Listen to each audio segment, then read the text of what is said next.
Hello everyone. Good morning to all. Myself Professor Rashmi Hirlekar from Shri Saha Kelkar College Devgad. Today we are discussing about financial market. Learning objective of this lecture. In today's lecture we are going to discuss about phases of Indian financial system. In phases of Indian financial system there are two main points about Indian financial system is change of Indian financial system from financial neutrality to financial activism and from financial volatility to financial stability. विद्यार्थी मित्रांनो, Indian financial सिस्टमच्या phases ज्या आहेत त्याचा विचार करत असताना financial system भारताची कशी न्यूट्रल होती, तिला ऍक्टिव्हेट करण्यासाठी काय काय करावं लागलं, कशी अस्थिर होती, ती स्टॅबिलाइज करण्यासाठी काय काय करावं लागलं, याविषयीची चर्चा आपण नेक्स्ट लेक्चर मध्ये करणार आहोत. आता आपण overall phases of Indian financial system याचा इथे विचार करणार आहोत. Phases of Indian financial system. Financial system is important for economic development of the country. The success of nation in terms of economic growth is dictated by financial system and its efficiency. विद्यार्थी मित्रांनो, काय इथे म्हटलंय की financial system का महत्वाची आहे, तर कोणत्याही देशाच्या इकॉनॉमिक डेव्हलपमेंटसाठी financial system is very important. Success of nation in terms of economic growth म्हणजे एखादा देश यशस्वी आहे का, तर ते कशावर आपण मोजतो, तर त्याची इकॉनॉमिक ग्रोथ किती झाली आहे. It is dictated bye financial system and it's efficiency. आणि कोणत्याही देशाची इकॉनॉमिक ग्रोथ ही कशाशी रिलेटेड असते, त्या देशात असलेली फायनान्शियल सिस्टम आणि त्या फायनान्शियल सिस्टमच्या एफिशियन्सीवर त्या देशाची इकॉनॉमिक ग्रोथ अवलंबून असते आणि त्या देशाचं यशही त्यात अवलंबून असतं. The larger the proportion of financial asset to real asset, greater the scope of economic growth. आता इथे म्हटलंय बघा की तुमच्या रिअल ऍसेट मध्ये फायनान्शियल ऍसेटचा प्रपोर्शन जास्त असेल तर greater the scope for economic growth म्हणजे आर्थिक इकॉनॉमिक ग्रोथ जी आहे ती होण्यासाठी खूप स्कोप असतो. म्हणजे रिअल ऍसेट मध्ये जर तुमच्याकडे फायनान्शियल ऍसेट मोठ्या प्रमाणावर असेल तर साहजिकच आहे या फायनान्शियल ऍसेटची इन्व्हेस्टमेंट करून तुम्ही इकॉनॉमिक ग्रोथ करू शकता. The word system in terms of financial system means set of complex and closely connected and interline institution, agent, practices, market, claims, transactions and liabilities in the economy. आता system हा शब्द आला, the word system in terms of financial system म्हणजे financial system मध्ये system म्हणजे काय, it means a set of complex and closely connected interline institution म्हणजे एकमेकांशी कनेक्टेड असलेल्या इंटरलाइन इन्स्टिट्यूशन चा सेट म्हणजे सिस्टम. आणि नुसत्या संस्था नाहीत तर institution, agents, practices, market, claims, transaction, liabilities in the economy या सगळ्या एकत्रित येऊन फायनान्शियल सिस्टम तयार होतं.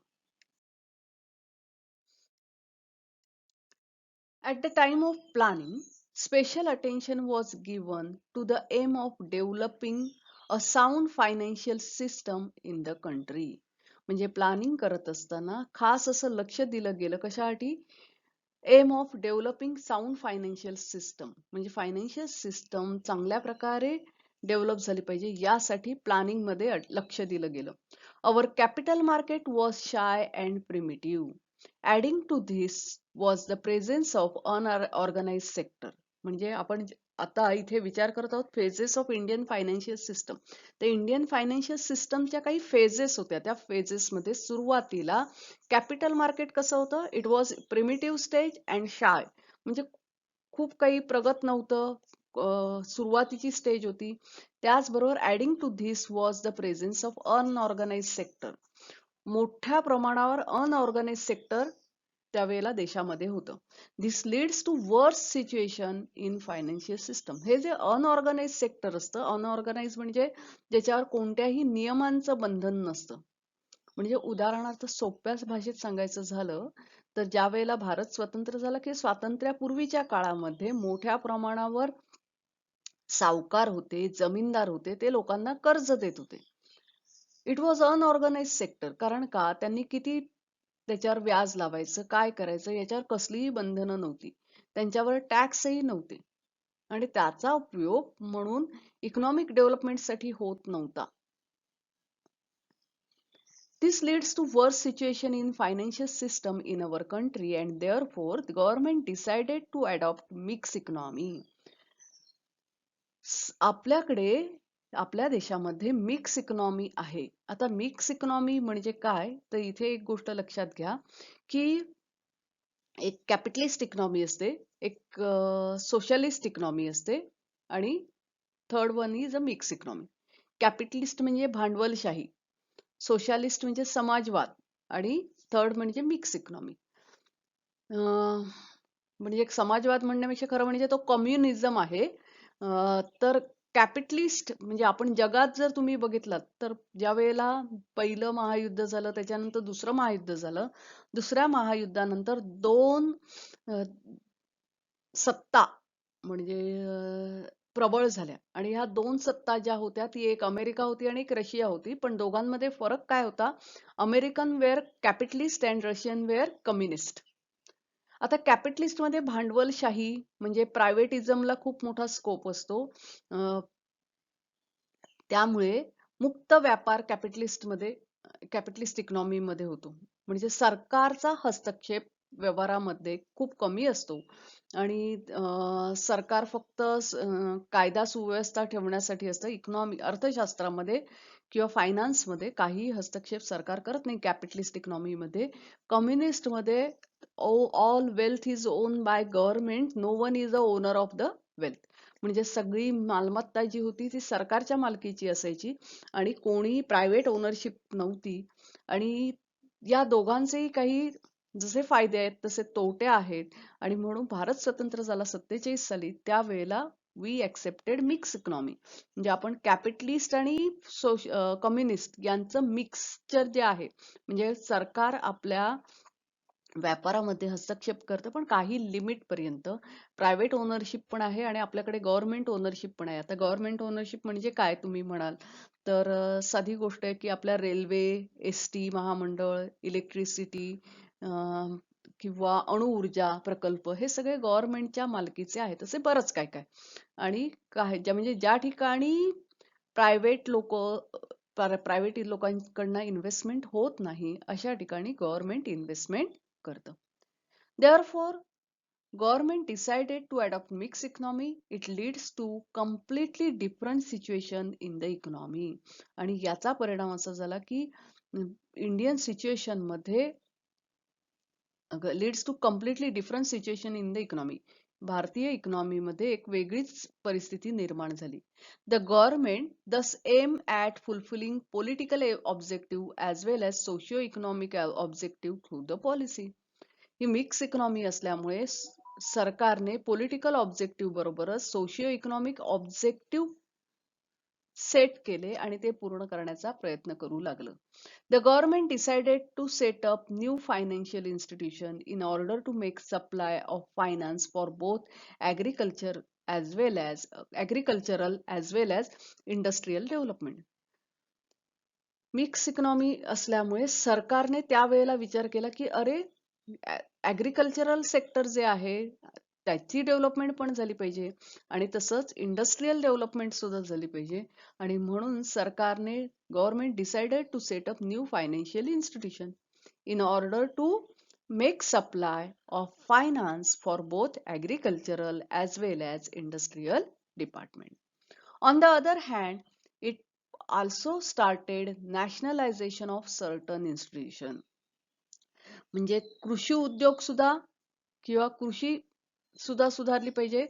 नंतर औद्योगिक सुधारणा सुद्धा झाल्या पाहिजेत. कृषीमध्ये सुद्धा सुधारणा झाल्या पाहिजेत. तर या दोघांनाही वित्त पुरवठा करणाऱ्या फायनान्शियल इन्स्टिट्यूशन अस्तित्वात येण्यासाठी सरकारने काही नवीन फायनान्शियल इन्स्टिट्यूशन सेटअप केल्या. त्याचबरोबर नॅशनलायझेशन ऑफ सर्टन इन्स्टिट्यूशन, काही इन्स्टिट्यूशनचं नॅशनलायझेशन करायला गव्हर्नमेंटने सुरुवात केली. उदाहरणार्थ बँकांचं नॅशनलायझेशन हे त्या काळामध्ये केलं गेलं. Recall the point. What we have learned from this lecture. Today we are discussing about phases of financial system in India. Financial system is important for economic development. No economic development of any country is possible without sound financial system. Today, we have also discussed about what is the meaning of system. System is a set of complex, closely connected and interlinked institutions, agent, practices, market, claims, transactions, and liability in the economy. Financial system is very important for economic development of that country. The success of nation dictated by financial system and its efficiency. Ours is a mixed economy as we have adopted capitalism and communism, mixture of capitalism and communism. The political objective as well as socio-economic objectives are fulfilled through these policies.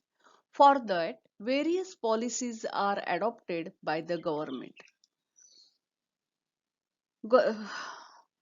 सुरुवातीला आपल्या देशामध्ये ज्या वेळेला स्वातंत्र्य मिळालं त्या वेळेला capital market, it was at primitive stage and shy, it was not developed, and at the same time unorganized financial sector was developed. This all worsen the economic condition of the country. म्हणजे काय तर capital market, ज्या वेळेला भारताला स्वातंत्र्य मिळालं त्यावेळेला नुकतंच आपल्याकडे कॅपिटल मार्केट अस्तित्वात आलं होतं, जन्माला आलं होतं. It was at primitive stage, develop झालेलं नव्हतं आणि देशामध्ये मोठ्या प्रमाणावर अनऑर्गनाइज फायनान्शियल सेक्टर होतं. आता अनऑर्गनाइज फायनान्शियल सेक्टर म्हणजे मी तुम्हाला मगाशीच सांगितलं की सावकार कर्ज द्यायचे, जमीनदार कर्ज द्यायचे. आपल्याकडे किती भयानक परिस्थिती होती असेल याचा जर तुम्ही विचार केलात तर ब्रिटिश यायच्या अगोदर किंवा ब्रिटिश आल्यानंतर सुद्धा पेशवे कर्जबाजारी होते. म्हणजे जे आपलं राज्य चालवत होते ते पेशव्या म्हणजे पंतप्रधान आपला देशाचा कारभार नाही पण मराठी साम्राज्याचा कारभार चालवत होता. तो पेशवा कर्जबाजारी होता आणि त्यांनी कर्ज घेतलेलं हे छोटे छोटे पेढीवाले होते किंवा सावकार होते. It was unorganise sector. आणि हे अनऑर्गनाइज सेक्टर जे आहे, अनऑर्गनाइज म्हणजे मुळातच ज्याला कोणतेही सरकारी कायदे लागू नाहीत, ते स्वतःचे निर्णय स्वतः घेतात आणि त्यामुळे सामाजिक डेव्हलपमेंट जी झाली पाहिजे, सोशिओ इकॉनॉमिक ऑब्जेक्टिव्ह फुलफिल झाले पाहिजेत, तेवढे होत नव्हते. आणि ह्या सगळ्या परिस्थितीचा परिणाम म्हणून आपल्या देशाची आर्थिक कंडिशन अतिशय वाईट होती आणि म्हणून मिक्स इकॉनॉमी अडॉप्ट केली गेली.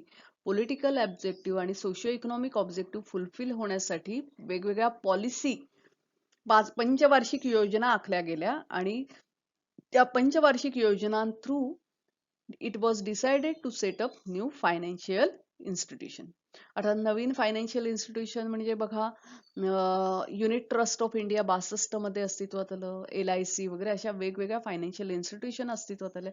त्याचबरोबर नॅशनलायझेशन ऑफ फायनान्शियल इन्स्टिट्यूशन किंवा nationalisation of certain institution was taken for economic development or development of financial system. So student, we have discussed about phases of financial system in India. Till then, thank you and happy learning to you. We will meet again in next lecture to discuss about financial system. Stay home, stay safe.